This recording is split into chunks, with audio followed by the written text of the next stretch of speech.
एकम सर्वगतम व्योम बहिरंतर यथा घटे नित्यम निरंतरम ब्रह्म सर्वभूत गणे तथा।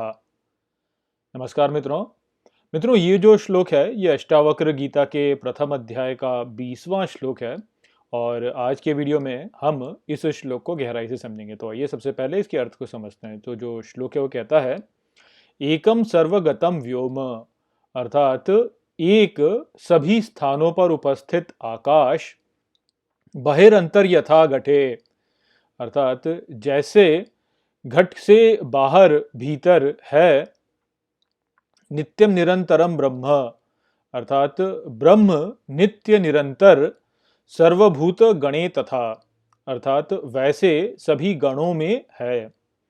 तो यहाँ पर इस श्लोक में अष्टावक्र जनक महाराज से कहते हैं कि जिस प्रकार से सभी स्थानों पर उपस्थित जो आकाश है वह एक ही है और वह घट के बाहर और भीतर दोनों में ही है। वास्तव में घट से यहाँ पे अर्थ हो गया जो घड़ा होता है वह। तो जिस प्रकार से आकाश जो है वह घट के भीतर भी है बाहर भी है, ठीक उसी प्रकार से जो ब्रह्म है वह भी नित्य है और निरंतर है और वह एक है और वह भी सभी गणों में है। तो यहाँ पर मूल रूप से आकाश के उदाहरण से ब्रह्म को समझाने का प्रयास किया है अष्टावक्र ने। तो ये जो विचार है ये हमने गीता में भी देखा था कि गीता में भी श्री कृष्ण ने इस विषय में कहा था।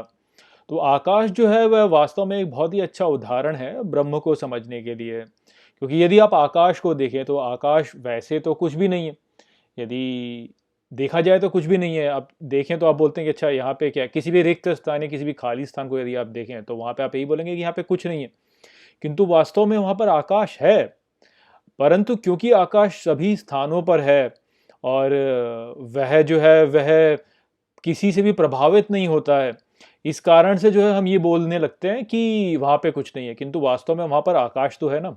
तो ठीक उसी प्रकार से यह जो संपूर्ण ब्रह्मांड है और इसमें उपस्थित जितने भी गण हैं उनके भीतर का जो संसार है, उनके बाहर का जो संसार है, वह दोनों ही वास्तव में ब्रह्म ही है।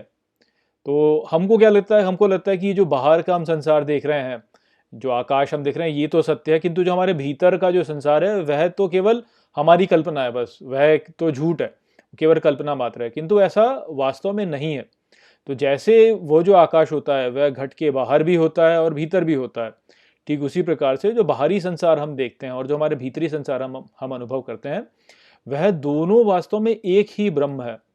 और ये जो है ये नित्य और निरंतर है, इसमें कोई परिवर्तन नहीं होता है, ये वैसा का वैसा ही रहता है। यदि आप अपने मन के भीतर को देखें और आप बाहर को देखें तो दोनों में ही अस्तित्व जो है वो तो है ही ना, कि जो है होना तो है। जैसे विचार है, आपने कहा कि मेरे मन में विचार है, तो वो है, फिर भी वो बाहर नहीं है किंतु वो भीतर है, पर वो है। और कोई वस्तु जो बाहर है वह तो बाहर है, तो वो भी है। तो ये जो होना है जिसको अस्तित्व कहेंगे, ये जो होना है यह ही वास्तव में ब्रह्म है, कि वो बाहर भी है और भीतर भी है। जो कोई विचार आपके मन में है उसका भी एक अस्तित्व है और जो कोई वस्तु बाहर है उसका भी अस्तित्व है। तो अस्तित्व अपने आप में ही वास्तव में जो है इस प्रकार से है कि वह ब्रह्म में निहित ही है। कुछ भी ऐसा अस्तित्व में हो ही नहीं सकता जो कि ब्रह्म ना हो। सब कुछ वास्तव में ब्रह्म ही है, जो बाहर भी है और भीतर भी है।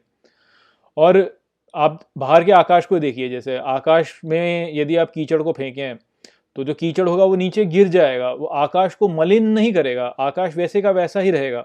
या पृथ्वी जो है वह आकाश में चल रही है जैसे, तो एक समय ऐसा होगा जबकि वह उस आकाश के एक भाग को घेर के बैठी होगी, किंतु वह फिर आगे चली जाएगी, पर वो जो आकाश है वो वैसा का वैसा ही रहेगा, उसमें कोई परिवर्तन नहीं होगा। ठीक इसी प्रकार से जो ब्रह्म है वो बाहर जो दिखता है वो तो है ही, परंतु भीतर में भी जो विचार उत्पन्न हुए या कुछ भी धारणाएं उत्पन्न हुई, वह धारणाएं उत्पन्न होने से ब्रह्म में कोई परिवर्तन नहीं होता है। वह केवल जिस प्रकार से आकाश में बादल आता है, वो प्रकट होता है और फिर वह वर्षा के पश्चात चला जाता है, ठीक उसी प्रकार से जो ब्रह्म है जो कि हमारे भीतर भी है, वहाँ पे विचार उत्पन्न होते हैं, वहाँ पे संस्कार उत्पन्न होते हैं, वहाँ पे विकार उत्पन्न होते हैं, किंतु परिवर्तनों से जो है ब्रह्म पे कोई परिवर्तन नहीं होता। ब्रह्म वैसे का वैसा ही रहता है।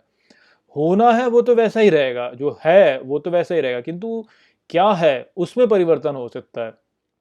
तो जो है वो तो निरंतर है ही है। उसको उसका जो उसका उसमें कोई परिवर्तन नहीं होता है। यदि है होना ही समाप्त हो जाए तो निरंतरता ही समाप्त हो जाएगी, नित्यता ही समाप्त हो जाएगी, वह ही समाप्त हो जाएगा। तो क्योंकि नित्य का जो विचार है या जो निरंतर का विचार है वो भी एक विचार है ना, तो वो विचार भी तो वास्तव में ऐसे ही उत्पन्न हुआ है। तो उस विचार को यहाँ पे अष्टावक्र जो है वह जनक महाराज को बता रहे हैं कि जिस प्रकार से आकाश जो है वह घट के बाहर भी होता है भीतर भी होता है, ठीक उसी प्रकार से ब्रह्म जो है वह गण जो है, यानी